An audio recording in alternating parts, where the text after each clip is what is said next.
Our top story, praying for Officer Brown.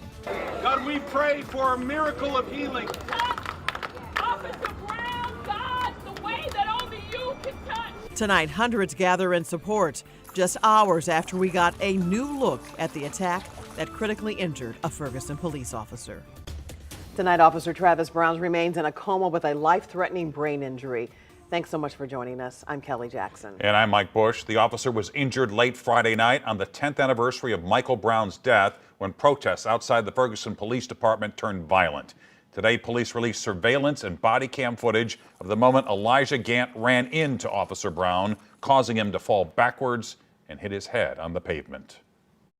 It wasn't two people colliding. I mean, if you look at the video, the officer is standing there waiting to try to catch this guy. It wasn't a collision. He's standing there. This guy tackled my guy like he was a football player.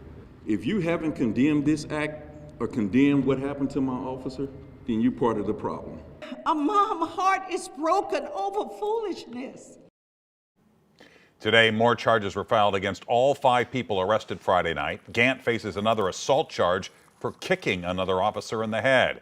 He's already been charged with assault, resisting arrest, and property damage. Emily Davis was charged with third-degree assault. Derek Robinson, Philip March, and Keith Rose were charged with property damage. Keith Rose was arrested Friday, just hours after he was confirmed to the St. Louis Civilian Oversight Board. Tonight, 3 St. Louis aldermen sent a letter to the chairman to call for his removal. Rose's attorney says his client is innocent. Tonight, hundreds of people packed the parking lot at the Ferguson Police Department, as you saw earlier. Robert Townsend was there as the community stood united for an emotional vigil for Officer Brown.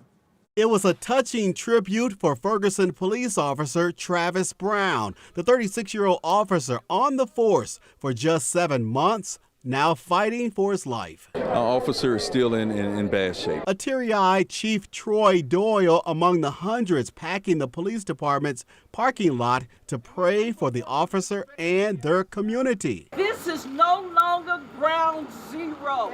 This is the ground of hope. Investigators say Brown suffered a severe head injury after a protester attacked him during the 10th anniversary of Michael Brown's death Friday night. He's that model officer. He's that officer that every community will want. The beloved officer and father of 2 young daughters remains in a coma. God, we pray for a miracle of healing, God. We pray for a great turning around. He was riding in the car with me earlier that day, and we had some good conversations, so it's painful. Just holding Officer Travis Brown's vest was definitely an emotional time for one of his fellow officers. We want to make a difference in the community. That's my brother. Ferguson officer Andre Spraggins saw his brother in blue fall to the ground. I'm just really getting back to myself after 3 days. It was real hard, so to be able to honor him by carrying his vest for the memorial, it meant a lot to me. And it is at this time that we all come together. He says in love and peace. Mixed races, old, young, I mean,